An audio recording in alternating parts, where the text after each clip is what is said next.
वेणुगोपाल जी, DK Shiv Kumar ji, BL Shankar ji, Krishnappa जी, बैठ जाइए, शिवन्ना जी, Congress party के हमारे सब कार्यकर्ता, भाई और बहनों, प्रेस के हमारे मित्रों, आप सबका यहाँ बहुत बहुत स्वागत, नमस्कार। ಕಾಂಗ್ರೆಸ್ ಪಕ್ಷದ ಎಲ್ಲ ಮುಖಂಡರುಗಳೇ, ಇಲ್ಲಿ ಬಂದಿರುವಂತ ಎಲ್ಲ ಸಹೋದರ ಸಹೋದರಿಯರೇ, ನಮ್ಮೆಲ್ಲರಿಗೂ ಕೂಡ ನಾನು ಹೃತ್ಪೂರ್ವಕವಾದಂತಹ ಸ್ವಾಗತವನ್ನು ಈ ಸಂದರ್ಭದಲ್ಲಿ ಬಯಸ್ತಾ ಇದ್ದೇನೆ।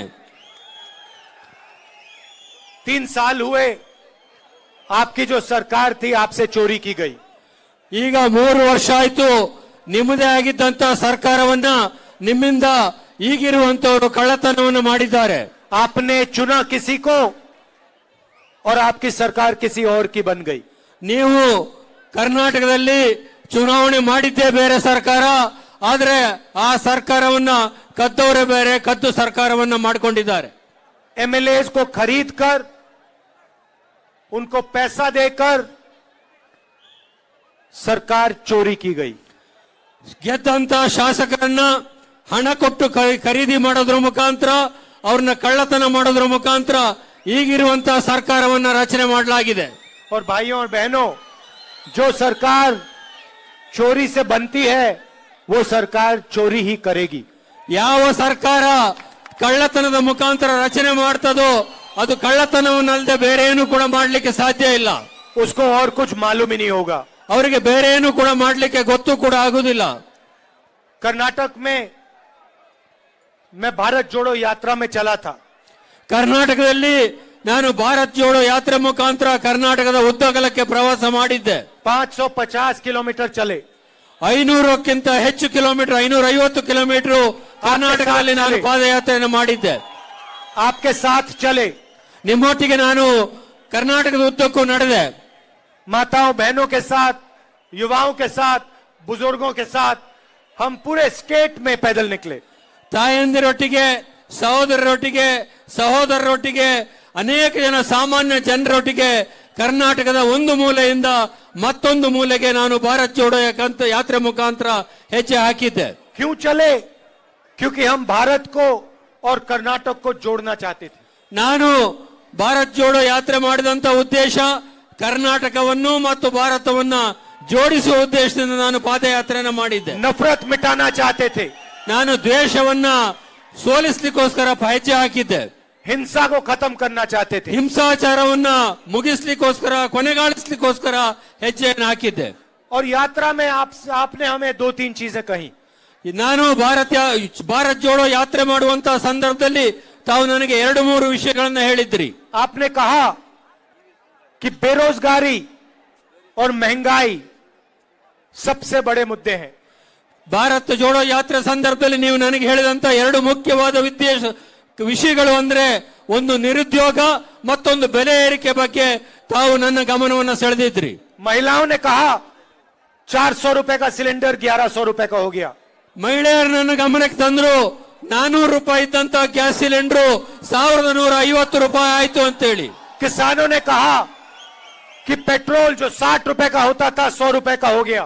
ರೈತರು ನನ್ನ ಗಮನಕ್ಕೆ ತಂದ್ರು, ಏನು 60 ರೂಪಾಯಿನಲ್ಲಿ ಪೆಟ್ರೋಲ್ ಸಿಗ್ತಾ ಇತ್ತು, ಅದು 100 ರೂಪಾಯಿ ದಾಟಿ ಹೋಗಿದೆ ಅನ್ನೋ ಮಾತನ್ನು ನನ್ನ ಗಮನಕ್ಕೆ ತಂದ್ರು। डीजल 56 रुपए का होता था 90 रुपए का हो गया। ಡೀಸೆಲ್ 45-50 ರೂಪಾಯಿ ಸಿಗ್ತಾ ಇತ್ತು, ಈಗ 85-90 ರೂಪಾಯಿ ಆಗಿದೆ ಅನ್ನೋ ಮಾತನ್ನು ಕೂಡ ನನ್ನ ಗಮನಕ್ಕೆ ತಂದ್ರು। छोटे व्यापारियों ने कहा कि नोटबंदी और जीएसटी ने हमें बर्बाद कर दिया। ಸಣ್ಣ ಪುಟ್ಟ ವ್ಯಾಪಾರಿಗಳು ನನ್ನ ಗಮನಕ್ಕೆ ತಂದ್ರು, ನಾವು ಏನೋ ಸಣ್ಣ ಪುಟ್ಟ ವ್ಯಾಪಾರ ಮಾಡ್ಕೊಂಡು ಜೀವನ ಮಾಡ್ತಾ ಇದ್ವಿ, ಆದ್ರೆ GST ನಮ್ಮ ಬದುಕನ್ನೇ ಹಾಳು ಮಾಡಿದೆ ಅನ್ನೋ ಮಾತನ್ನು ಹೇಳಿದ್ರು। और आप सब ने, सब के सब लोगों ने कहा कि कर्नाटक की सरकार 40% कमीशन चोरी की सरकार है। ನಮ್ಮಲ್ಲಿ ಪ್ರತಿಯೊಬ್ಬರು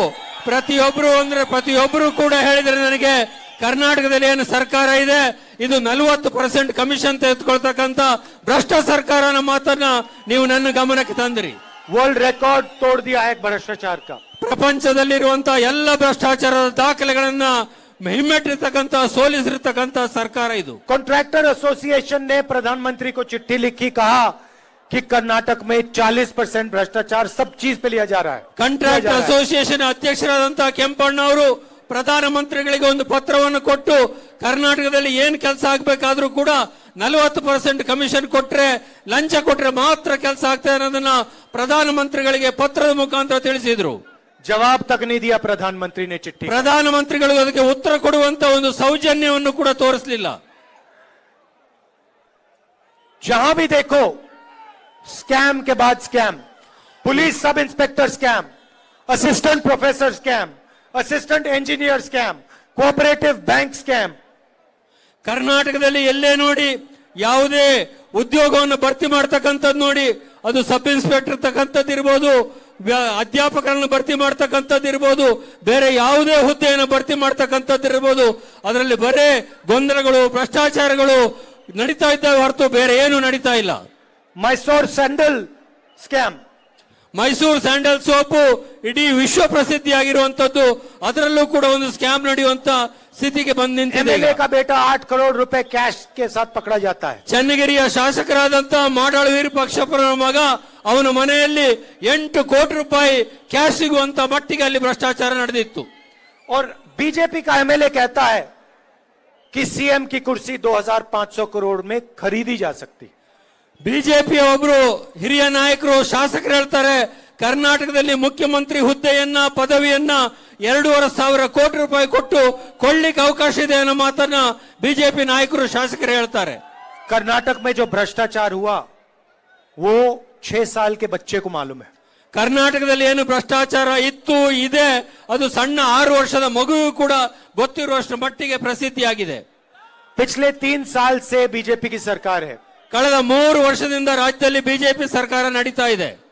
प्रधानमंत्री को भी कर्नाटक के भ्रष्टाचार के बारे में मालूम होगा. ಪ್ರಧಾನಮಂತ್ರಿಗಳಿಗೂ ಕೂಡ ಕರ್ನಾಟಕದಲ್ಲಿ ನಡೀತಾ ಇರುವಂತಹ ಭ್ರಷ್ಟಾಚಾರದ ಬಗ್ಗೆ ಮಾಹಿತಿ ಇರಲೇಬೇಕಾಗ್ತದೆ. आप ही ने तो कहा था डबल इंजन सरकार. ನೀವೇ ಹೇಳಿದ್ರಿ ಡಬಲ್ ಇಂಜಿನ್ ಸರ್ಕಾರ ಇದ್ರೆ ರಾಜ್ಯ ಉದ್ಧಾರ ಆಗ್ತದೆ ಅಂತೇಳಿ. इस बार डबल इंजन चोरी हुई है. ಈಗ ಡಬಲ್ ಇಂಜಿನ್ ಕಳ್ಳತನ ಆಗಿದೆ. मोदी जी, आप कर्नाटक की जनता को बताइए 40% का कौन से इंजन को कितना मिला. ಪ್ರಧಾನಮಂತ್ರಿ ಮೋದಿಜಿ ಅವರೇ, ಈಗ ನೀವು ಹೇಳಬೇಕು, ನಿಮ್ಮ ಡಬಲ್ ಇಂಜಿನ್ ಸರ್ಕಾರದಲ್ಲಿ ಈ 40% ಭ್ರಷ್ಟಾಚಾರ ಇದೆಯಲ್ಲ, ಅದು ಯಾವ ಇಂಜಿನ್ಗೆ ಎಷ್ಟು ಹೋಯ್ತು ಅನ್ನೋದನ್ನ ನೀವೇ ಹೇಳಬೇಕೀಗ. प्रधानमंत्री यहां आते हैं और कहते हैं कि कांग्रेस पार्टी ने मेरे ऊपर 91 बार आक्रमण किया है. ಪ್ರಧಾನಮಂತ್ರಿಗಳು ಕರ್ನಾಟಕಕ್ಕೆ ಬರ್ತಾರೆ, ಭಾಷಣ ಮಾಡ್ತಾರೆ, ಕರ್ನಾಟಕದಲ್ಲಿ ಕಾಂಗ್ರೆಸ್ ಪಕ್ಷದವರು ಭಾರತ ದೇಶದಲ್ಲಿ ಇದುವರೆಗೆ ನನ್ನ ಮೇಲೆ 91 ಆರೋಪಗಳನ್ನ, ಆಪಾದನೆಗಳನ್ನ ಮಾಡಿದ್ದಾರೆ ಅಂತೇಳಿ. मगर पहले प्रधानमंत्री जी, आप कर्नाटक को बताइए आपने भ्रष्टाचार के बारे में क्या किया, क्या इंक्वायरी कराई, कितने लोगों को जेल में डाला. ಆದ್ರೆ ಪ್ರಧಾನಮಂತ್ರಿಗಳಲ್ಲಿ ನಾನೊಂದು ವಿನಂತಿ ಏನ್ ಮಾಡ್ತೇನೆ, ನೀವು ಎಷ್ಟು ಸರ್ತಿ ಕಾಂಗ್ರೆಸ್ನವರು ನಿಮ್ಮನ್ನು ಬೈದ್ರು ಅಂತ ಲೆಕ್ಕ ಇಡೋದ್ರ ಬದಲಾಗಿ ಕರ್ನಾಟಕದಲ್ಲಿ ಉದ್ಧಾರ ಮಾಡಲಿಕ್ಕೆ, ಕರ್ನಾಟಕದ ಆಡಳಿತವನ್ನು ಸುಧಾರಣೆ ಮಾಡಲಿಕ್ಕೆ ನೀವೇನೇನು ಕ್ರಮ ಕೈಗೊಂಡ್ರಿ ಅನ್ನೋದನ್ನ ಮೊದಲು ಕರ್ನಾಟಕ ಜನತೆಗೆ ಹೇಳಿ ಅಂತ ವಿನಂತಿಯನ್ನು ಮಾಡ್ಕೊಳ್ತೇನೆ. मैंने लोकसभा में आपसे सवाल पूछा था, अदानी जी के बारे में सवाल पूछा था कि आपका रिश्ता अदानी के साथ कैसा है. ನಾನು ಲೋಕಸಭೆ ಸದಸ್ಯನಾಗಿದ್ದಂತ ಸಂದರ್ಭದಲ್ಲಿ, ಲೋಕಸಭೆಯಲ್ಲಿ ಮಾತಾಡುವಂತ ಸಂದರ್ಭದಲ್ಲಿ ಪ್ರಧಾನಮಂತ್ರಿಯರು ಒಂದು ಮಾತು ಕೇಳಿದ್ದೆ, ನಿಮಗೂ ಮತ್ತು ಗೌತಮ್ ಅದಾನಿ ಅವರಿಗೂ ಇರುವಂತ ಸಂಬಂಧ ಏನು ಹೇಳಿ ಅಂತ ಅಷ್ಟೇ ನಾನು ಲೋಕಸಭೆಯಲ್ಲಿ ಅವರಿಗೆ ಪ್ರಶ್ನೆ ಕೇಳಿದ್ದೆ. मुझे लोकसभा से डिस्क्वालीफाई कर दिया. ಅದನ್ನ ಕೇಳಿದ್ದಕ್ಕೋಸ್ಕರ ನನ್ನನ್ನ ಲೋಕಸಭೆಯಿಂದ ಹೊರಗಾಗ್ತಕ್ಕಂತ ಕೆಲಸವನ್ನು ಮಾಡಿದ್ರು. मैंने भ्रष्टाचार का सवाल उठाया, मुझे लोकसभा से हटा दिया. ನಾನು ಭ್ರಷ್ಟಾಚಾರದ ವಿಷಯದಲ್ಲಿ ಪ್ರಸ್ತಾಪ ಮಾಡಿದೆ, ಅದರಿಂದ ನನ್ನನ್ನು ಲೋಕಸಭಾ ಸದಸ್ಯದಿಂದ ಹೊರಗಾಗ್ತಕ್ಕಂತ ಕೆಲಸವನ್ನು ಅವರು ಮಾಡಿದ್ರು. और जो यहाँ भ्रष्टाचार कर रहे हैं उनके खिलाफ कोई कार्रवाई नहीं करते हैं प्रधानमंत्री. ಕರ್ನಾಟಕದಲ್ಲಿ ಇಷ್ಟೊಂದು ಭ್ರಷ್ಟಾಚಾರ ನಡೀತಾ ಇದೆ, ಅದ್ರ ಬಗ್ಗೆ ಏನು ಮಾತಾಡೋದಿಲ್ಲ, ಏನು ಮಾಡೋದಿಲ್ಲ, ಆದ್ರೆ ಭ್ರಷ್ಟಾಚಾರದ ಬಗ್ಗೆ ಪ್ರಶ್ನೆ ಮಾಡಿದಕ್ಕೆ ಮಾತ್ರ ನನ್ನನ್ನ ಲೋಕಸಭೆಯಿಂದ ಹೊರಗಾಕಿದ್ರು. मैं यहाँ आया और सबसे पहले मैंने अपने नेताओं के नाम लिए. ನಾನು ಇಲ್ಲಿ ಬಂದೆ, ನಾನು ಬಂದ ನಂತರ ಇಲ್ಲಿ ನಮ್ಮ ವೇದಿಕೆ ಮೇಲೆ ಕೂತಿರುವಂತ ಎಲ್ಲ ಕಾಂಗ್ರೆಸ್ ನಾಯಕರುಗಳ ಹೆಸರನ್ನ ನಿಮ್ಮ ಮುಂದೆ ಪ್ರಸ್ತಾಪ ಮಾಡಿದೆ. जहां भी हम जाते हैं सीनियर नेताओं का नाम लेते हैं, लोकल नेताओं का नाम लेते हैं. डीके शिव कुमार, सिद्धरमैया जी, खारगे जी.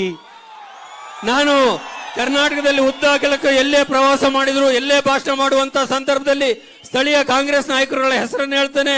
DK ಶಿವಕುಮಾರ್ ಇರ್ಬೋದು, ಸಿದ್ದರಾಮಯ್ಯನವರು ಇರ್ಬೋದು, ಮಲ್ಲಿಕಾರ್ಜುನ್ ಖರ್ಗೆಜಿ ಅವರು ಇರ್ಬೋದು, ಇವರೆಲ್ಲ ಹೆಸರನ್ನು ಪ್ರಸ್ತಾಪ ಮಾಡಿ ಭಾಷಣ ಪ್ರಾರಂಭ ಮಾಡ್ತೇನೆ. मोदी जी अपने नेताओं के नाम नहीं लेते थे.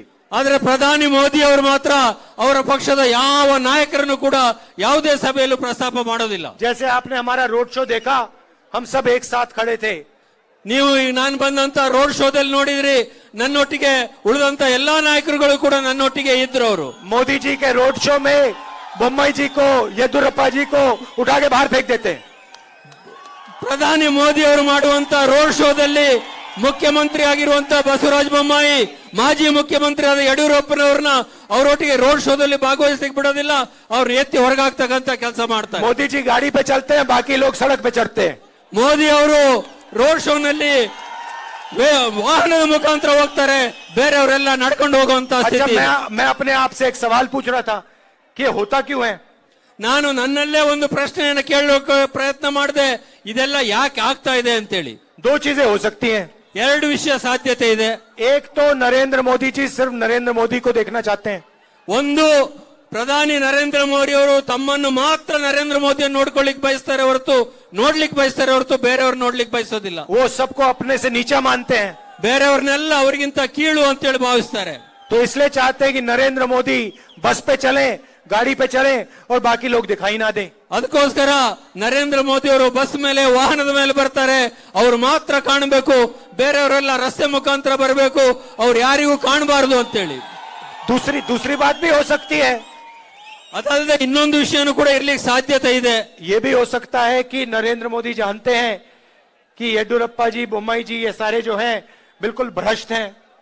ಇನ್ನೊಂದು ವಿಷಯ ಇರಬಹುದು, ನರೇಂದ್ರ ಮೋದಿ ಅವರು ಕೂಡ ಆಂತರಿಕವಾಗಿ ಗೊತ್ತಿದೆ, ಈ ಯಡಿಯೂರಪ್ಪನವರು, ಬಸವರಾಜ ಬೊಮ್ಮಾಯಿ ಅವರು ಬಹಳ ಭ್ರಷ್ಟರಿರೋದ್ರಿಂದ ಅವ್ರನ್ನ ಜನಗಳಿಗೆ ತೋರಿಸಬಾರದು ಅಂತೇಳಿ. और नरेंद्र मोदी जी उनको आपसे छुपाना चाहते हैं. ನರೇಂದ್ರ ಮೋದಿ ಅವರು ಅವರನ್ನ ತಮ್ಮಿಂದ ಅಡಗಿಸಲಿಕ್ಕೆ ಪ್ರಯತ್ನ ಮಾಡ್ತಾ ಇದ್ದಾರೆ. मगर पूरा कर्नाटका जानता है कि डबल इंजन की सरकार है. ಇಡೀ ಕರ್ನಾಟಕ ಗೊತ್ತಿದೆ ಇಲ್ಲಿ ನಡೀತಾ ಇರುವಂತದ್ದು ಡಬಲ್ ಇಂಜಿನ್ ಸರ್ಕಾರ ಅಂತೇಳಿ. अगर कर्नाटक में चोरी हुई है तो दिल्ली को भी फायदा मिला होगा. ಕರ್ನಾಟಕದಲ್ಲಿ ಕಳ್ಳತನ ಆಗಿದೆ ಅಂತೇಳಂದ್ರೆ ಅದರ ಲಾಭ ದೆಹಲಿಗೂ ಕೂಡ ಹಾಗೇ ಇರ್ತದೆ ಅನ್ನೋದು ಗೊತ್ತಿರುವಂತ ವಿಷಯನೇ. नहीं तो प्रधानमंत्री कर्नाटक की सरकार के बारे में कुछ करते. ಇಲ್ಲದೆ ಹೋಗಿದ್ರೆ ಪ್ರಧಾನಿ ಮೋದಿ ಅವರು ಕರ್ನಾಟಕ ಸರ್ಕಾರದ ಭ್ರಷ್ಟಾಚಾರದ ವಿಚಾರದಲ್ಲಿ ಇದುವರೆಗೆ ಕೆಲವು ಕ್ರಮಗಳನ್ನು ಕೈಗೊಳ್ಳಬೇಕಾಗಿತ್ತು. कार्रवाई करते, एक्शन लेते किसी पर. ಇದ್ರ ಮೇಲೆ ಏನಾದ್ರೂ ಕ್ರಮ ಕೈಗೊಳ್ಳಬೇಕಾಗಿತ್ತು, ಯಾರ ಮೇಲಾದ್ರೂ ಕಠಿಣ ಕ್ರಮ ಆಗಬೇಕಾಗಿತ್ತು, ಶಿಕ್ಷೆ ಆಗಬೇಕಾಗಿತ್ತು, ಯಾವುದೂ ಆಗಿಲ್ಲ. तो पिछले 3 सालों के बारे में नरेंद्र मोदी जी ने कुछ नहीं कहा. ಕಳೆದ 3-3.5 ವರ್ಷಗಳ ಕರ್ನಾಟಕದ ಬಿಜೆಪಿ ಆಡಳಿತದ ಬಗ್ಗೆ ಕರ್ನಾಟಕದಲ್ಲಿ ಸಾರ್ವಜನಿಕ ಸಭೆಯಲ್ಲಿ ಮೋದಿ ಅವರು ಇದುವರೆಗೆ ಯಾವ ವಿಷಯನೂ ಕೂಡ ಪ್ರಸ್ತಾಪ ಮಾಡಿಲ್ಲ. भ्रष्टाचार, बेरोजगारी, महंगाई के बारे में एक शब्द नहीं कहते. ಭ್ರಷ್ಟಾಚಾರದ ವಿಚಾರದಲ್ಲಿ, ನಿರುದ್ಯೋಗದ ವಿಚಾರದಲ್ಲಿ, ಬೆಲೆ ಏರಿಕೆ ವಿಚಾರದಲ್ಲಿ ಒಂದು ಅಕ್ಷರ, ಒಂದು ಚಕಾರವನ್ನು ಕೂಡ ಈ ಸಭೆಗಳಲ್ಲಿ ಅವರು ಹೇಳ್ತಾ ಇಲ್ಲ. मणिपुर में आग लगी हुई है. ಮಣಿಪುರದಲ್ಲಿ ದೊಡ್ಡದಾಗಿರ್ತಕ್ಕಂತ ದಂಗೆ, ಗಲಾಟೆ ನಡೀತಾ ಇದೆ. लोग मारे जा रहे हैं. ಜನ ಅಲ್ಲಿ ಸಾಯ್ತಾ ಇದ್ದಾರೆ. प्रधानमंत्री को कुछ लेना देना नहीं, होम मिनिस्टर को कुछ लेना देना नहीं. ಪ್ರಧಾನಮಂತ್ರಿಗಳಿಗೆ ಅಥವಾ ಗೃಹ ಸಚಿವರಿಗೆ ಅದು ಸಂಬಂಧ ಇಲ್ವೇ ಏನೋ ಅಂತಕ್ಕಂಥ ರೀತಿಯಲ್ಲಿ ಅವರು ನಡ್ಕೊಳ್ತಾ ಇದ್ದಾರೆ. नफरत की राजनीति का नतीजा है ದ್ವೇಷದ मणिपुर में हो रहा है. ದ್ವೇಷದ ರಾಜಕಾರಣವನ್ನ ಮಾಡಿದ್ರೆ ಏನಾಗ್ತದೆ ಅನ್ನೋದು ಮಣಿಪುರದಲ್ಲಿ ಈಗ ನಡೀತಾ ಇರುವಂತಹ ಘಟನೆಗಳಿಂದ ಜಗಜ್ಜಾಹೀರಾಗಿದೆ. अगर मणिपुर आज जल रहा है तो नफरत की राजनीति के कारण जल रहा है. ಮಣಿಪುರದಲ್ಲಿ ಇವತ್ತು ಬೆಂಕಿ ಹತ್ತುಕೊಂಡಿದ್ರೆ ಮಣಿಪುರದಲ್ಲಿ ಅದಕ್ಕೆ ಮುಖ್ಯವಾಗಿರ್ತಕ್ಕಂತ ಕಾರಣ ಭಾರತದಲ್ಲಿ ನಡೀತಾ ಇರುವಂತಹ ದ್ವೇಷದ ರಾಜಕಾರಣದಿಂದ ಮಣಿಪುರ ಹತ್ತಿ ಉರಿತಾ ಇದೆ. और इस राजनीति के खिलाफ हमने भारत जोड़ो यात्रा चालू की थी. ಇಂತಹ ರಾಜಕಾರಣದ ವಿರುದ್ಧವೇ, ದ್ವೇಷದ ರಾಜಕಾರಣದ ವಿರುದ್ಧವೇ ನಾವು ಭಾರತ ಜೋಡೋ ಯಾತ್ರವನ್ನ ಪ್ರಾರಂಭ ಮಾಡಿದ್ದು. और यही हमारी विचारधारा है. ಇದೇ ನಮ್ಮ ವಿಚಾರಧಾರೆ, ಮುಖ್ಯವಾಗಿರ್ತಕ್ಕಂಥ ವಿಚಾರಧಾರೆ. प्रधानमंत्री ने पिछले 4 सालों के बारे में कुछ नहीं बोला, आने वाले समय के बारे में भी नहीं बोलते. ಪ್ರಧಾನಮಂತ್ರಿಗಳು ಕಳೆದ 4 ವರ್ಷಗಳ ಬಗ್ಗೆ ಏನೂ ಕೂಡ ಹೇಳಲಿಲ್ಲ, ಮುಂದಿನ ದಿನಗಳ ಭವಿಷ್ಯದ ಬಗ್ಗೆನೂ ಕೂಡ ಯಾವುದೇ ಮಾತನಾಡ್ತಾ ಇಲ್ಲ. कर्नाटक के युवाओं के लिए क्या करोगे, कर्नाटक की माताएं बहनों के लिए क्या करोगे, कर्नाटक के किसानों के लिए क्या करोगे, गिग वर्कर्स के लिए क्या करोगे, कर्नाटकದ तो बता दो. ಕರ್ನಾಟಕದ ಯುವಕರಿಗೋಸ್ಕರ ಏನ್ ಮಾಡ್ತೀರಿ, ಕರ್ನಾಟಕದ ಮಹಿಳೆಯರಿಗೋಸ್ಕರ ಏನ್ ಮಾಡ್ತೀರಿ, ಕರ್ನಾಟಕದ ರೈತರಿಗೋಸ್ಕರ ಏನ್ ಮಾಡ್ತೀರಿ, ಕರ್ನಾಟಕದ ಮಕ್ಕಳಿಗೋಸ್ಕರ ಏನ್ ಮಾಡ್ತೀರಿ, ಕರ್ನಾಟಕದ ಜನಸಾಮಾನ್ಯರಿಗೋಸ್ಕರ ಏನ್ ಮಾಡ್ತೀರಿ ಅನ್ನೋದನ್ನ ಕನಿಷ್ಠ ಚುನಾವಣೆ ಸಂದರ್ಭದಲ್ಲಾದ್ರೂ ಹೇಳಿ ಅಂತೇಳಿ ನಾನು ಅವ್ರನ್ನ ಒತ್ತಾಯ ಮಾಡ್ತೇನೆ. ये चुनाव कर्नाटक की जनता का चुनाव है, नरेंद्र मोदी का चुनाव नहीं है. ಈಗ ಕರ್ನಾಟಕದಲ್ಲಿ ನಡೀತಾ ಇರುವಂತಹ ಚುನಾವಣೆ ಕರ್ನಾಟಕದ ಜನಸಾಮಾನ್ಯರ ಚುನಾವಣೆ ಹೊರತು ಪ್ರಧಾನಿ ನರೇಂದ್ರ ಮೋದಿ ಅವರ ಚುನಾವಣೆ ಅಲ್ಲ. अब मैं आपको कांग्रेस पार्टी के बारे में कहना चाहता हूं. हम पहले दिन पहली कैबिनेट मीटिंग में आपके लिए क्या करने जा रहे हैं. ನಾನೀಗ ನಿಮ್ಮ ಮುಂದೆ ಹೇಳ್ತೇನೆ, ನೀವು ನಾಡ್ದು ಮೇ 10ನೇ ತಾರೀಕು ಮತದಾನ ಮಾಡಿ ಕರ್ನಾಟಕದಲ್ಲಿ ಕಾಂಗ್ರೆಸ್ ಸರ್ಕಾರ ತರ್ತೀರಿ. ಆ ಸಂದರ್ಭದಲ್ಲಿ ಕಾಂಗ್ರೆಸ್ ಸರ್ಕಾರ ನಿಮಗೆ ಏನು ಮಾಡ್ತದೆ ಅನ್ನೋದನ್ನ ನಾನೀಗ ನಿಮ್ಮ ಮುಂದೆ ಹೇಳಲಿಕ್ಕೆ ಬಯಸ್ತೇನೆ. महंगाई की चोट महिलाओं को सबसे ज्यादा पड़ती है. ಬೆಲೆ ಏರಿಕೆಯಿಂದಾಗಿ ಅತ್ಯಂತ ಕಷ್ಟ ಅನುಭವಿಸುವಂತವರು ನನ್ನ ತಾಯಂದಿರು ಮತ್ತು ಮಹಿಳೆಯರು. महिलाओं के लिए हम 2 कदम उठाने जा रहे हैं. ಮಹಿಳೆಯರಿಗೋಸ್ಕರ ನಾವು 2 ಹೆಜ್ಜೆಗಳನ್ನು ಮುಂದಿಡುವಂತ 2 ಕಾರ್ಯಕ್ರಮಗಳನ್ನು ಕೊಡುವಂತ ತೀರ್ಮಾನ ಮಾಡಿದ್ದೇವೆ. पहला कदम गृह लक्ष्मी स्कीम. इसके माध्यम से महिलाओं को हर महीने बैंक अकाउंट में 2000 रुपए मिलने जा रहे हैं. ಮೊದಲನೇ ವಿಷಯ ಅಂತ ಹೇಳಂದ್ರೆ ಎಲ್ಲ ಮಹಿಳೆಯರಿಗೆ, ಕರ್ನಾಟಕದಲ್ಲಿರುವಂತಹ ಎಲ್ಲ ಮಹಿಳೆಯರಿಗೆ ಗೃಹಲಕ್ಷ್ಮಿ ಅನ್ನುವಂತ ಒಂದು ಕಾರ್ಯಕ್ರಮವನ್ನು ತಂದು ಪ್ರತಿ ತಿಂಗಳು ಪ್ರತಿ ಮಹಿಳೆಯ ಅಕೌಂಟಿಗೆ ಅವರ ಲೆಕ್ಕಕ್ಕೆ 2000 ರೂಪಾಯಿಗಳನ್ನ ಪ್ರತಿ ತಿಂಗಳು ಹಾಕುವಂತ ಕೆಲಸವನ್ನ ನಾವು ಮೊದಲನೇ ಕ್ಯಾಬಿನೆಟ್ ಮೀಟಿಂಗ್ ಅಲ್ಲೇ ಮಾಡ್ತೇವೆ. और दूसरा स्कीम महिलाओं के लिए जिसको हम सखी कहते हैं. ಮಹಿಳೆಯರಿಗೆ 2ನೇ ಕಾರ್ಯಕ್ರಮ ಅಂತ ಹೇಳಂದ್ರೆ ಸಖಿ ಅನ್ನುವಂತ ಒಂದು ಕಾರ್ಯಕ್ರಮವನ್ನು ಘೋಷಣೆ ಮಾಡಿದ್ದೇವೆ. कर्नाटक की हर महिला, हर माता, हर बहन, हर बेटी बस में फ्री में घूमेगी. ಕರ್ನಾಟಕದ ಎಲ್ಲ ಮಹಿಳೆಯರು, ತಾಯಂದಿರು, ನನ್ನ ಸಹೋದರಿಯರು, ನಮ್ಮ ಹೆಣ್ಣು ಮಕ್ಕಳು ಕರ್ನಾಟಕದ ಸಾರ್ವಜನಿಕ ಸಾರಿಗೆನಲ್ಲಿ 1 ರೂಪಾಯಿಯನ್ನು ಕೊಡದೆ, 1 ಪೈಸೆಯನ್ನು ಕೊಡದೆ ಕರ್ನಾಟಕದಲ್ಲಿ ಎಲ್ಲಿಗೆ ಬೇಕಾದರೂ ಕೂಡ ಉಚಿತವಾಗಿ ಪ್ರಯಾಣ ಮಾಡುವಂತ ಸಖಿ ಅನ್ನುವಂತ ಕಾರ್ಯಕ್ರಮವನ್ನು ಜಾರಿ ತಂದಿದ್ದೇವೆ. कर्नाटक की बस में महिला को 1 पैसा नहीं देना पड़ेगा. ಕರ್ನಾಟಕದ ಸಾರಿಗೆ ಸಂಸ್ಥೆಯಲ್ಲಿ ಒಂದೇ 1 ಪೈಸೆ ಕೊಡದೆ ಕರ್ನಾಟಕದ ಎಲ್ಲ ತಾಯಂದಿರು, ಮಹಿಳೆಯರು ಎಲ್ಲಿಗೆ ಬೇಕಾದರೂ ಪ್ರಯಾಣ ಮಾಡಬಹುದು. अब आप कहोगे महिलाओं के लिए आपने ये कर दिया, युवाओं के लिए क्या कर रहे हो. ಈಗ ನೀವು ಕೇಳಬಹುದು ನನ್ನನ್ನ, ಮಹಿಳೆಯರಿಗೆ ಇಷ್ಟು ಕಾರ್ಯಕ್ರಮಗಳನ್ನ ಘೋಷಣೆ ಮಾಡಿದ್ರಿ, ಆದ್ರೆ ನಮ್ಮ ರಾಜ್ಯದ ಯುವಕರಿಗೆ ಏನ್ ಮಾಡ್ತೀರಿ ಅಂತ ಹೇಳಿ. नरेंद्र मोदी जी ने आपको बेरोजगारी दी. ನರೇಂದ್ರ ಮೋದಿ ಅವರು ತಮಗೆ ನಿರುದ್ಯೋಗವನ್ನು ಕೊಟ್ಟಿದ್ದಾರೆ. रोजगार पैदा करने की बात की थी, रोजगार हिंदुस्तान में खत्म कर दिया है. ನಿರುದ್ಯೋಗವನ್ನ ನಿಲ್ಲಿಸ್ತೇನೆ, ಇಲ್ಲದೇ ಇದ್ದಂಗೆ ಮಾಡ್ತೇವೆ ಅಂತೇಳಿ ಭರವಸೆಯನ್ನು ಕೊಟ್ಟಿದ್ರು, ಆದ್ರೆ ಇದುವರೆಗೆ ಅವರಿಗೆ ಏನು ಮಾಡ್ಲಿಕ್ಕೆ ಸಾಧ್ಯ ಆಗಿಲ್ಲ. 2.5 लाख सरकारी नौकरियां खाली पड़ी हैं. 2.5 ಲಕ್ಷ ಸರ್ಕಾರದ ಉದ್ಯೋಗಗಳು ಕರ್ನಾಟಕದಲ್ಲಿ ಖಾಲಿ ಬಿದ್ದಿದ್ದಾವೆ. स्कूल्स, कॉलेजेस, अस्पताल प्राइवेटाइज हो रहे हैं. ಸ್ಕೂಲ್ಗಳು, ಕಾಲೇಜುಗಳು, ಆಸ್ಪತ್ರೆಗಳು ಎಲ್ಲವನ್ನು ಕೂಡ ಖಾಸಗೀಕರಣ ಮಾಡ್ತಾ ಇದ್ದಾರೆ. तो हमारा पहला कदम, जिसको हम युवा निधि कहते हैं, ನಮ್ಮ ಮೊದಲನೇ ಹೆಜ್ಜೆ ಈ ವಿಷಯದಲ್ಲಿ ಅಂದ್ರೆ ಯುವ ನಿಧಿ ಹೆಸರಲ್ಲಿ ಈ ರಾಷ್ಟ್ರದ ಯುವಕರಿಗೆ ಒಂದು ಕಾರ್ಯಕ್ರಮವನ್ನು ಕೊಡ್ತಾ ಇದ್ದೇವೆ. कर्नाटक के हर ग्रेजुएट को हर महीने 3000 रुपए सरकार देगी बैंक अकाउंट में. ಕರ್ನಾಟಕದ ಪ್ರತಿಯೊಬ್ಬ ಪದವೀಧರ ಯುವಕನಿಗೆ ಅವರ ಬ್ಯಾಂಕ್ ಅಕೌಂಟ್ ನಲ್ಲಿ ಪ್ರತಿ ತಿಂಗಳು ಕೂಡ 3000 ರೂಪಾಯಿಗಳನ್ನ ಅವರ ಖಾತೆಗೆ ಹಾಕುವಂತ ಕೆಲಸವನ್ನ ಯುವ ನಿಧಿ ಕಾರ್ಯಕ್ರಮದ ಹೆಸರಲ್ಲಿ ಮಾಡ್ತೇವೆ. डिप्लोमा होल्डर्स को 1500 रुपए हर महीने 2 साल के लिए. ಕರ್ನಾಟಕದ ಎಲ್ಲ ಡಿಪ್ಲೊಮಾ ಹೋಲ್ಡರ್ಗಳು ಯಾರಿದ್ದಾರೆ ಅವರ ಅಕೌಂಟಿಗೆ 1 ತಿಂಗಳಿಗೆ 1500 ರೂಪಾಯಿ ಅವರ ಖಾತೆಗೆ ಹಾಕತಕ್ಕಂತ ಕೆಲಸವನ್ನು ಮಾಡ್ತೇವೆ. अब आप कहोगे महिलाओं के लिए आपने बोल दिया, युवाओं के लिए आपने बोल दिया, तो बीपीएल फैमिलीज जो हैं, परिवार हैं, उनके लिए क्या होगा. ನೀವೀಗ ನನ್ನನ್ನು ಕೇಳಬಹುದು, ಮಹಿಳೆಯರಿಗೆ ಇಷ್ಟು ಕಾರ್ಯಕ್ರಮ ಘೋಷಣೆ ಮಾಡಿದಿರಿ, ಯುವಕರಿಗೆ ಪದವೀಧರರಿಗೆ ಇಷ್ಟು ಘೋಷಣೆ ಮಾಡಿದಿರಿ, ಆದ್ರೆ ಈ ರಾಜ್ಯದಲ್ಲಿ ಸಾಕಷ್ಟು ದೊಡ್ಡ ಸಂಖ್ಯೆಯ ಬಿಪಿಎಲ್ ಕಾರ್ಡ್ ಇರುವಂತಹ ಬಡವರಿದ್ದಾರೆ, ಅವರಿಗೆ ಏನ್ ಮಾಡ್ತೀರಿ ಅನ್ನೋ ಮಾತನ್ನು ನನಗೆ ನೀವು ಕೇಳಬಹುದು. हम चाहते हैं कि कर्नाटक में कोई भी भूखा ना सोए. ನಾವು ಬಯಸ್ತೇವೆ ಕರ್ನಾಟಕದ ಯಾರೊಬ್ಬರು ಕೂಡ ಉಪವಾಸ, ಪ್ರತಿದಿನ ಉಪವಾಸ ಮಲಗಬಾರದು ಅಂತ ಕಾರ್ಯಕ್ರಮವನ್ನು ಕೊಡ್ತೇವೆ ಅಂತ. इसीलिए हर बीपीएल परिवार के हर मेंबर को 10 किलो चावल मिलेगा. ಆ ಕಾರಣಕ್ಕೋಸ್ಕರ ಈ ಕರ್ನಾಟಕದಲ್ಲಿರುವಂತಹ ಪ್ರತಿ ಒಬ್ಬ ಬಿಪಿಎಲ್ ಕಾರ್ಡ್ ಹೋಲ್ಡರಿಗೂ ಕೂಡ ಯಾರ್ಯಾರ ಹತ್ರ BPL ಕಾರ್ಡ್ ಇದೆ ಅವರೆಲ್ಲರೂ ಕೂಡ ಪ್ರತಿಯೊಬ್ಬರಿಗೆ ಪ್ರತಿ ತಿಂಗಳಿಗೆ 10 ಕೆಜಿ ಅಕ್ಕಿಯನ್ನ ಉಚಿತವಾಗಿ ಕೊಡುವಂತ ಅನ್ನಭಾಗ್ಯ ಕಾರ್ಯಕ್ರಮವನ್ನ ನಾವು ಜಾರಿಗೆ ತರ್ತಾ ಇದ್ದೇವೆ. पांचवा वायदा ಐದನೇ ನನ್ನ ಒಂದು ಭರವಸೆ ಅಂತ ಹೇಳಂದ್ರೆ ಗೃಹ ಜ್ಯೋತಿ ಅನ್ನುವಂತ ಒಂದು ಕಾರ್ಯಕ್ರಮ. हम चाहते हैं कि कर्नाटक में सब बच्चे शाम को पढ़ाई कर पाएं. ನಾನು ಬಯಸ್ತೇನೆ ಗೃಹ ಜ್ಯೋತಿ ಕಾರ್ಯಕ್ರಮದ ಮುಖಾಂತರ ಕರ್ನಾಟಕದಲ್ಲಿರುವಂತಹ ವಿದ್ಯಾಭ್ಯಾಸ ಮಾಡ್ತಾ ಇರುವಂತ ಪ್ರತಿಯೊಬ್ಬ ಮಗುವು ಕೂಡ ಸಂಜೆ ಆದ ನಂತರ ಕತ್ತಲಿನಲ್ಲಿ ದೀಪದ ಬೆಳಕಿನಲ್ಲಿ ಓದುವಂತ ಒಂದು ವ್ಯವಸ್ಥೆಯನ್ನು ಮಾಡಬೇಕು ಅಂತೇಳಿ. हर घर में बिजली होनी चाहिए. ಪ್ರತಿಯೊಂದು ಮನೆಯಲ್ಲೂ ಕೂಡ ವಿದ್ಯುತ್ ಇರಬೇಕು ಅನ್ನೋಂತ ಸ್ಥಿತಿ ಬರಬೇಕಾಗ್ತದೆ. इसलिए गृह ज्योति के माध्यम से 200 यूनिट बिजली के मुफ्त में कर्नाटक की सरकार देने जा रही है. ಅದಕ್ಕೋಸ್ಕರ ಗೃಹ ಜ್ಯೋತಿ ಅನ್ನುವ ಹೆಸರಿನಲ್ಲಿ ಕರ್ನಾಟಕದ ಎಲ್ಲ ಮನೆಗಳಿಗೆ 200 ಯೂನಿಟ್ ಎಲೆಕ್ಟ್ರಿಸಿಟಿಯನ್ನ ಉಚಿತವಾಗಿ 200 ಯೂನಿಟ್ ಕೊಡುವಂತ ಗೃಹ ಜ್ಯೋತಿ ಕಾರ್ಯಕ್ರಮವನ್ನು ನಾವು ಘೋಷಣೆ ಮಾಡಿದ್ದೇವೆ. अब यहाँ किसान कहेंगे आपने सबके लिए काम कर दिया, हमारे लिए क्या किया? ಇಲ್ಲಿರುವಂತ ರೈತರು ಅನೇಕ ಜನ ಇರಬಹುದು, ರೈತರು ಬಹಳ ಇರುವಂತ ಪ್ರದೇಶ ಇದು. ಇಷ್ಟೆಲ್ಲ ನೀವು ಹೇಳಿದ ನಂತರ ನಮ್ಮ ರೈತರಿಗೆ ನೀವೇನ್ ಮಾಡಿದ್ರಿ ಅಂತ ನೀವು नरेंद्र मोदी जी ने आपको 5 काले कानून दिए, आपसे चोरी करने की कोशिश की. ನರೇಂದ್ರ ಮೋದಿ ಅವರು ಪ್ರಧಾನಮಂತ್ರಿಗಳಾಗಿ ಕೇಂದ್ರದಲ್ಲಿ ಕೆಲವು ಕಾಯ್ದೆಗಳನ್ನ ತಂದು ನಿಮ್ಮಿಂದ ಬೆಳೆದಂತ ಬೆಳೆಯನ್ನ ದರೋಡೆ ಮಾಡ್ತಕ್ಕಂತ ಕೆಲಸವನ್ನು ಅವರು ಮಾಡಿದ್ರು.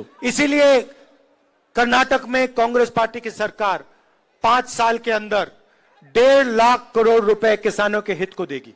ಆ ಕಾರಣಕ್ಕೋಸ್ಕರ ಕರ್ನಾಟಕದಲ್ಲಿ ಕಾಂಗ್ರೆಸ್ ಸರ್ಕಾರ ಬಂದ ನಂತರ 5 ವರ್ಷದೊಳಗಾಗಿ 1,50,000 ಕೋಟಿ ರೂಪಾಯಿಗಳನ್ನ ರೈತರಿಗೋಸ್ಕರ ಖರ್ಚು ಮಾಡುವಂತ ರೈತ ನಿಧಿಯನ್ನು ಮುಖಾಂತರ ಖರ್ಚು ಮಾಡತಕ್ಕಂತ ಕಾರ್ಯಕ್ರಮವನ್ನು ನಾವು ಕೊಡ್ತೇವೆ. नरेंद्र मोदी की सरकार ने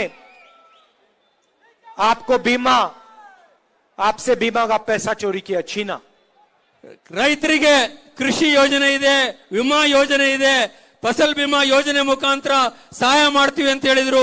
ಅದರ ಮುಖಾಂತರ ರೈತರ ಹಣವನ್ನ ಅವರು ಕಳ್ಳತನ ಮಾಡುವಂತ ಪ್ರಯತ್ನ ಮಾಡಿದ್ರು. आप बीमा का पैसा भरते हो और जब आपके खेत को नुकसान होता है आपको 1 रुपया नहीं मिलता. ನೀವು ನಿಮ್ಮ ಕೃಷಿ ಬೆಳೆಗಳಿಗೋಸ್ಕರ ವಿಮಾ ಯೋಜನೆಯನ್ನು ಮಾಡಿದ್ರೆ, ಫಸಲ್ ಬಿಮಾ ಯೋಜನೆ ಮಾಡಿದ್ರೆ, ನೀವು ಅದರ ಕಂತನ್ನು ಕಟ್ಟಿದ್ರೆ ನಿಮ್ಮ ಬೆಳೆ ಹಾಳಾದಂತ ಸಂದರ್ಭದಲ್ಲಿ 1 ರೂಪಾಯಿ ಕೂಡ ಯಾರಿಗೂ ಕೂಡ ಪರಿಹಾರ ಸಿಕ್ಕಿರ್ತಕ್ಕಂತ ಉದಾಹರಣೆ ಇದುವರೆಗಿಲ್ಲ. इसलिए अगली सरकार 5,000 करोड़ रुपए किसानों के कॉम्पनसेशन के लिए रखेगी. ಆ ಕಾರಣಕ್ಕೋಸ್ಕರ ಮುಂದೆ ಬರುವಂತ ಕಾಂಗ್ರೆಸ್ ಸರ್ಕಾರ 5,000 ಕೋಟಿ ರೂಪಾಯಿಗಳನ್ನ ರೈತರ ವಿಮಾ ಯೋಜನೆಗೋಸ್ಕರ ಮೀಸಲಿಡತಕ್ಕಂತ ತೀರ್ಮಾನವನ್ನು ನಾವು ಮಾಡಿದ್ದೇವೆ. आपके खेत को नुकसान होगा, इस पैसे से आपकी मदद की जाएगी. ರೈತರಿಗೆ ಯಾರು ಉತ್ಪನ್ನ ಕಡಿಮೆ ಆಗಿ ಪ್ರಕೃತಿಯ ವೈಪರೀತ್ಯಗಳಿಂದ ತೊಂದರೆ ಆಗಿ ಉತ್ಪಾದನೆ ಕಡಿಮೆ ಆದಂತಹ ಸಂದರ್ಭದಲ್ಲಿ ಆ ಹಣದಿಂದ ಅವರಿಗೆ ಪರಿಹಾರ ಕೊಡ್ತಕ್ಕಂತ ಕೆಲಸವನ್ನು ನಾವು ಮಾಡ್ತೇವೆ. और दूध पे जो 5 रुपए की सब्सिडी है उसको हम 7 रुपए की कर देंगे. 5 ರೂಪಾಯಿ ಹೈನುಗಾರಿಕೆ ಮಾಡುವಂತ ಹಾಲು ಮಾರ್ತಕ್ಕಂಥವರಿಗೆ 5 ರೂಪಾಯಿ ಏನ್ ಸಬ್ಸಿಡಿ ಇದೆ ಅದನ್ನ 2 ರೂಪಾಯಿ ಜಾಸ್ತಿ ಮಾಡಿ 7 ರೂಪಾಯಿ ಸಬ್ಸಿಡಿ ಕೊಡುವಂತ ತೀರ್ಮಾನ ನಾವು ಮಾಡಿದ್ದೇವೆ. अब आप ये पूछ सकते हो कि भाई ये 5 जो स्कीम है जिसको आप पहले दिन पहली कैबिनेट मीटिंग में पूरा करोगे, इसके लिए पैसा कहां से आएगा? ಈಗ ನೀವು ನನ್ನನ್ನು ಕೇಳಬಹುದು, ಈ 5 ಸ್ಕೀಮ್ಗಳಿದ್ದಾವೆ, ಇದನ್ನ ನಾವು ಸರ್ಕಾರ ರಚನೆ ಮಾಡಿದಂತ ಮೊದಲೇ ಕ್ಯಾಬಿನೆಟ್ ಮೀಟಿಂಗ್ ಅಲ್ಲಿ ನಾವು ಜಾರಿ ಕೊಡ್ತೇವೆ ಅಂತೇಳಿ ತಾವು ಹೇಳಿದ್ದೇನೆ ಈಗಾಗಲೇ. ಅದಕ್ಕೆ ಹಣ ಎಲ್ಲಿಂದ ತರ್ತೀರಿ ಅನ್ನೋಂತ ಪ್ರಶ್ನೆ ನಿಮ್ಮ ಮನಸ್ಸಿನಲ್ಲಿ ಇರಬಹುದು. ಆ ಪ್ರಶ್ನೆ ನೀವು ನನಗೆ ಕೇಳಬಹುದು. याद रखिए कि बीजेपी ने आपसे 40% पैसा चोरी किया है. ನೀವು ನೆನಪಿನಲ್ಲಿ ಇಟ್ಟುಕೊಳ್ಬೇಕು, ಈ ಸಂದರ್ಭದಲ್ಲಿ ಬಿಜೆಪಿ ಸರ್ಕಾರದವರು ತಮ್ಮಿಂದ 40% ಹಣವನ್ನ ನಿರಂತರವಾಗಿ ಕಳ್ಳತನ ಮಾಡ್ತಾ ಇದ್ದಾರೆ. मोदी जी उन नेताओं के नाम तक नहीं ले सकते. ಮೋದಿ ಅವರು ಆ ಯಾವ ಭ್ರಷ್ಟ ಶಾಸಕರ ಮುಖಂಡರ ಹೆಸರನ್ನು ಕೂಡ ಹೇಳಲಿಕ್ಕೆ ಅವರು ಧೈರ್ಯ ಮಾಡ್ತಾ ಇಲ್ಲ. अच्छा, मैंने पिछली मीटिंग में 2-3 मीटिंग पहले कहा था कि नाम तक नहीं लेते, तो 1-2 बार नाम ले लिया. ನಾವು ಹಿಂದಿನ ಒಂದು 2-3 ಸಭೆಯಲ್ಲಿ ಹೇಳಿದ ನಂತರ ಈಗ ಕೆಲವು ಸಭೆಗಳಲ್ಲಿ ಅವರು ಹೆಸರು ಹೇಳಲಿಕ್ಕೆ ಪ್ರಾರಂಭ ಮಾಡಿದ್ದಾರೆ. मगर 40% पैसा उन्होंने चोरी किया था. ಆದ್ರೆ ಅವರೆಲ್ಲರೂ ಕೂಡ 40% ಹಣವನ್ನ ಕಳ್ಳತನ ಮಾಡಿದ್ರು. कांग्रेस पार्टी की सरकार ईमानदार सरकार होगी और आपका जो पैसा है वो पूरा का पूरा आपको देगी. ಕರ್ನಾಟಕದಲ್ಲಿ ಮುಂದೆ ಬರುವಂತಹ ಸರ್ಕಾರ ಪ್ರಾಮಾಣಿಕವಾಗಿರ್ತಕ್ಕಂಥ ಸರ್ಕಾರ ಆಗ್ತದೆ. ಹಾಗಾಗಿ 100ಕ್ಕೆ 100 ತೆರಿಗೆ ಕಟ್ಟತಕ್ಕಂಥ ಹಣ ಸಂಪೂರ್ಣ ನಿಮ್ಮ ಒಳಿತಿಗೋಸ್ಕರ ಬಳಸಲ್ಪಡ್ತದೆ. जितना पैसा इन्होंने आपसे चोरी किया है उतना पैसा इन स्कीम के माध्यम से हम आपके जेब में वापस डालेंगे। ಈ ಸರ್ಕಾರದಲ್ಲಿ ಎಷ್ಟು ಹಣ ನಿಮ್ಮಿಂದ 40% ಹಣವನ್ನು ಅವರು ಕಳ್ಳತನ ಮಾಡ್ತಾ ಇದ್ದಾರಲ್ಲ, ಅದನ್ನ ಸಂಪೂರ್ಣವಾಗಿ ನಿಲ್ಲಿಸಿ ಆ ಎಲ್ಲ ಹಣವನ್ನು ಕೂಡ ಈ ಎಲ್ಲ ಸ್ಕೀಮ್ಗಳಿಗೆ ಮತ್ತು ತಮಗೋಸ್ಕರ ಖರ್ಚು ಮಾಡತಕ್ಕಂತ ಕಾಂಗ್ರೆಸ್ ಸರ್ಕಾರ ಮಾಡ್ತಾರೆ। अरबपतियों की सरकार नहीं होगी, गरीबों की, किसानों की, मजदूरों की, युवाओं की सरकार होगी। ನಮ್ಮ ಕಾಂಗ್ರೆಸ್ ಸರ್ಕಾರ ಕೋಟ್ಯಾಧಿಪತಿಗಳ ಸರ್ಕಾರ ಆಗೋದಿಲ್ಲ, ಅದು ಬಡವರ, ರೈತರ, ಯುವಕರ, ಜನಸಾಮಾನ್ಯರ ಸರ್ಕಾರವಾಗಿರ್ತದೆ ಅನ್ನೋ ಮಾತನ್ನು ಹೇಳಿ और हम आपकी रक्षा करेंगे। ನಾವು ನಿಮ್ಮ ರಕ್ಷಣೆಯನ್ನ ಮಾಡ್ತೇವೆ। आखिरी बात, इनको 40 नंबर बहुत अच्छा लगता है। ಕೊನೆಯದಾಗಿ ಒಂದು ಮಾತು ಹೇಳ್ತೇನೆ, ಬಿಜೆಪಿ ಅವರಿಗೆ 40 ಅನ್ನೋ ಸಂಖ್ಯೆ ಬಹಳ ಚೆನ್ನಾಗಿ ಒಪ್ತದೆ ಮತ್ತು ಅವರ ಬಗ್ಗೆ ಪ್ರೀತಿ ಬಹಳ ಇದೆ। पिछले 4 साल इन्होंने 40 40 40 40 नंबर आप सबको हर चीज में याद दिलाया। ಕಳೆದ 4 ವರ್ಷಗಳಿಂದ ಅವರು 40 40 40 40 ಅಂತ ಹೇಳಿ ಆ 40 ನಿಮ್ಮ ಮನಸ್ಸಿನಲ್ಲಿ ನಾಟುವಂತ ರೀತಿಯಲ್ಲಿ ನಡೆದುಕೊಂಡಿದ್ದಾರೆ। सही बात है ना? हाँ, सब चीज में 40 40 40 40 ಇದೆಲ್ಲ ಸರಿ ಅಂತ ಕಾಣ್ತದೆ। ಹೆಣ್ಣು ಮಕ್ಕಳು ತಲೆ ಆಡಿಸಿ ಒಪ್ಪಿದ್ರು, ಹೌದು ಸರಿ ಅಂತ ಹೇಳಿ, ಹಾಗಾಗಿ ಎಲ್ಲಿ ನೋಡಿದ್ರು ಕೂಡ 40 40 40 ಅಂತಲೇ ಕೇಳ್ತದೆ। इसलिए इनको 40 नंबर इतना अच्छा लगता है, इस इलेक्शन में आप इनको 40 सीटें दे दीजिए। ಅವರಿಗೆ 40 ಬಹಳ ಪ್ರೀತಿಯ ಸಂಖ್ಯೆ ಆಗಿರೋದ್ರಿಂದ ಮುಂದಿನ ವಿಧಾನಸಭಾ ಚುನಾವಣೆಯಲ್ಲಿ ಅವರಿಗೆ ಕೇವಲ 40 ಸೀಟ್ಗಳನ್ನ ಮಾತ್ರ ಕೊಡಿ ಅಂತ ಕರ್ನಾಟಕದ ಮಹಾಜನತೆಯಲ್ಲಿ ನಾನು ಕೋರ್ತೇನೆ। और कांग्रेस पार्टी को कम से कम 150 सीटें दिलवानी है। ಕರ್ನಾಟಕ ಕಾಂಗ್ರೆಸ್ ಪಾರ್ಟಿಗೆ 150 ಸೀಟ್ಗಳನ್ನ ಕರ್ನಾಟಕದಲ್ಲಿ ಕೊಡಬೇಕು ಅಂತ ವಿನಂತಿ ಮಾಡ್ತೇನೆ। क्यों? क्योंकि अगर 150 सीटें नहीं आई, ये फिर से चोरी करने की कोशिश करेंगे। ಅದಕ್ಕಿಂತ ಕಡಿಮೆ ಸೀಟ್ ಏನಾದ್ರು ನೀವು ಕೊಟ್ರೆ, ಸ್ವಲ್ಪ ಬಹುಮತವನ್ನು ಕೊಟ್ರೆ ಮತ್ತೆ ಶಾಸಕರನ್ನ ಕಳ್ಳತನ ಮಾಡುವಂತ ಕೆಲಸವನ್ನ ಈ ಪಕ್ಷದವರು ಮಾಡ್ತಾರೆ। फिर से एमएलए को खरीदने की कोशिश करेंगे। ಅವರು ಮತ್ತೆ ಶಾಸಕರನ್ನ ಕಳ್ಳತನ ಕೊಳ್ಳುವಂತ ಕೆಲಸವನ್ನು ಮಾಡ್ತಾರೆ। मगर इस बार कांग्रेस पार्टी 150 सीट जीत के आएगी। ಆದ್ರೆ ಈ ಬಾರಿ ನನಗೆ ವಿಶ್ವಾಸ ಇದೆ, ಕರ್ನಾಟಕದ ಚುನಾವಣೆಯಲ್ಲಿ 150 ಸೀಟ್ಗಳನ್ನ ನಾವು ಗೆದ್ದು ಸರ್ಕಾರ ರಚನೆ ಮಾಡ್ತೇವೆ ಅಂತೇಳಿ। आप सब यहाँ आए, इसके लिए दिल से बहुत बहुत धन्यवाद। ತಾವೆಲ್ಲ ಕೂಡ ಬಂದಿದ್ದೀರಿ, ಅದಕ್ಕೋಸ್ಕರ ನಾನು ತಮ್ಮೆಲ್ಲರೂ ಕೂಡ ಹೃದಯಪೂರ್ವಕವಾಗಿ ಧನ್ಯವಾದಗಳನ್ನ ಹೇಳಲಿಕ್ಕೆ ಬಯಸ್ತೇನೆ। और देखिए, हमने आपसे कहा कि चुनाव जीतने के बाद हम पहला कदम क्या उठा रहे हैं। ನಾನು ಈಗಾಗಲೇ ನಿಮಗೆ ಹೇಳಿದ್ದೇನೆ, ಚುನಾವಣೆ ನಾವು ಗೆದ್ದ ನಂತರ ಮೇ 10ನೇ ತಾರೀಕು ತನಕ ನಾವು ಮೊದಲನೇ ತೀರ್ಮಾನ, ಮೊದಲನೇ ಹೆಜ್ಜೆ ಏನಿಡ್ತೇವೆ ಅಂತೇಳಿ। बीजेपी के लोगों को और प्रधानमंत्री को भी कह देना चाहिए कि वो क्या करने जा रहे हैं। ಬಿಜೆಪಿ ಅವರಿಗೆ ಮತ್ತು ಪ್ರಧಾನಮಂತ್ರಿಯವರಿಗೆ ಅವರು ಕೂಡ ಹೇಳಬೇಕಾಗ್ತದೆ, ನಾವು ಸರ್ಕಾರ ಗೆದ್ದು ಬಂದ್ರೆ ನಾವು ಏನು ಮಾಡ್ತೇವೆ ಅನ್ನೋದನ್ನ ಅವರು ಕೂಡ ಜನಗಳ ಮುಂದೆ ಹೇಳಬೇಕಾಗ್ತದೆ। जब बीजेपी के नेता खारगे जी की हत्या करने की बात करते हैं तो प्रधानमंत्री एक शब्द नहीं कहते हैं। ದುರಂತ ಅಂದ್ರೆ, ವಿಷಾದ ಅಂತ ಹೇಳಂದ್ರೆ, ಬಿಜೆಪಿಯ ನಾಯಕರೊಬ್ರು ನಮ್ಮ ರಾಷ್ಟ್ರೀಯ ಅಧ್ಯಕ್ಷರಾದಂತಹ ಮಲ್ಲಿಕಾರ್ಜುನ್ ಖರ್ಗೆ ಅವರನ್ನ, ಅವರ ಕುಟುಂಬವನ್ನ ಹತ್ಯೆ ಮಾಡುವಂತ ಮಾತಾಡಿದಂತ ಸಂದರ್ಭದಲ್ಲೂ ಕೂಡ ಪ್ರಧಾನಮಂತ್ರಿಯವರು ಒಂದು ಅಕ್ಷರವನ್ನು ಕೂಡ ಹೇಳೋದಿಲ್ಲ। और हमें आतंकवाद के बारे में बताते हैं, ಆದ್ರೆ ನಮ್ಮನ್ನ ಆತಂಕವಾದಿಗಳು ಅಂತೇಳಿ ಅವ್ರು ಕರೀತಾರೆ। कांग्रेस पार्टी के नेता, 2 प्रधानमंत्री और 1 चीफ मिनिस्टर आतंकवाद के कारण मारे गए, शहीद हुए। ಭಾರತದಲ್ಲಿ 2 ಪ್ರಧಾನಮಂತ್ರಿಗಳು ಮತ್ತು ಒಬ್ಬರು ಮುಖ್ಯಮಂತ್ರಿಗಳು ಕಾಂಗ್ರೆಸ್ನವರು ಈ ರಾಷ್ಟ್ರಕ್ಕೋಸ್ಕರ ಪ್ರಾಣ ತ್ಯಾಗ ಮಾಡಿದ್ದಾರೆ, ಹತ್ಯೆ ಆಗಿದ್ದಾರೆ ಅನ್ನೋದನ್ನು ಕೂಡ ಮರಿಬಾರದು। प्रधानमंत्री जी, मेरे परिवार के 2 सदस्य शहीद हुए हैं। ಪ್ರಧಾನಮಂತ್ರಿಗಳೇ, ನಿಮ್ಮ ಗಮನಕ್ಕೆ ನಾನು ತರಲಿಕ್ಕೆ ಬಯಸ್ತೇನೆ, ನನ್ನ ಕುಟುಂಬದ 2 ಸದಸ್ಯರು ಈ ದೇಶಕ್ಕೋಸ್ಕರ ಹುತಾತ್ಮರಾಗಿದ್ದಾರೆ। आप मुझे आतंकवाद के बारे में कैसे सिखाओगे? ನೀವು ನನ್ನ ಬಗ್ಗೆ ಆತಂಕವಾದ ವಿಚಾರದಲ್ಲಿ, ಭಯೋತ್ಪಾದಕ ವಿಚಾರದಲ್ಲಿ ಹೇಗೆ ಹೇಳಲಿಕ್ಕೆ ಸಾಧ್ಯ? आप तो 24 घंटा सिक्योरिटी पीछे छुपे रहते हो। ನೀವಂತೂ ದಿನದ 24 ಗಂಟೆನೂ ಕೂಡ ತುಂಬಾ ರಕ್ಷಣೆಯಲ್ಲಿರುವಂತವ್ರು। जनता के बीच में आओ, जनता के साथ चलो। ನೀವು ನಾನು ಆಹ್ವಾನ ಮಾಡ್ತೇನೆ, ನೀವು ಜನಗಳ ಮಧ್ಯೆ ಬನ್ನಿ, ಜನಗಳ ಮಧ್ಯೆ ಓಡಾಡಿ ಅಂತೇಳಿ ಪ್ರಧಾನಿಯವ್ರನ್ನ ಆಹ್ವಾನ ಮಾಡ್ತೇನೆ। और आपके नेता, जब हमारे नेता खारगे जी की हत्या करने की बात करते हैं तो इसके बारे में आपको बोलना चाहिए। ಯಾವಾಗ ನಿಮ್ಮ ಪಕ್ಷದ ಒಬ್ಬ ಮುಖಂಡ ಶಾಸಕ ಸ್ಥಾನಕ್ಕೆ ಸ್ಪರ್ಧೆ ಮಾಡಿರುವಂತವರು ಖರ್ಗೆ ಅವ್ರನ್ನ ಕೊಲೆ ಮಾಡುವಂತ ಮಾತನಾಡ್ತಾರೆ, ಅದರ ಬಗ್ಗೆ ವಿರುದ್ಧ ನೀವು ಮಾತಾಡುವಂತ ಧೈರ್ಯವನ್ನ ತೋರಿಸಬೇಕು. और खारगे जी के बारे में तमीज से बात करनी चाहिए आपको. ಖರ್ಗೆ ಅವರ ಬಗ್ಗೆ ಮಾತಾಡಬೇಕಾದ್ರೆ ಅತ್ಯಂತ ಎಚ್ಚರಿಕೆಯಿಂದ ಮಾತಾಡಬೇಕು ಅನ್ನೋ ಮಾತನ್ನು ಈ ಸಂದರ್ಭದಲ್ಲಿ ಹೇಳಲಿಕ್ಕೆ ಬಯಸ್ತೇನೆ. धन्यवाद. जय हिंद. ಎಲ್ರಿಗೂ ಧನ್ಯವಾದ. ಜೈ ಹಿಂದ್.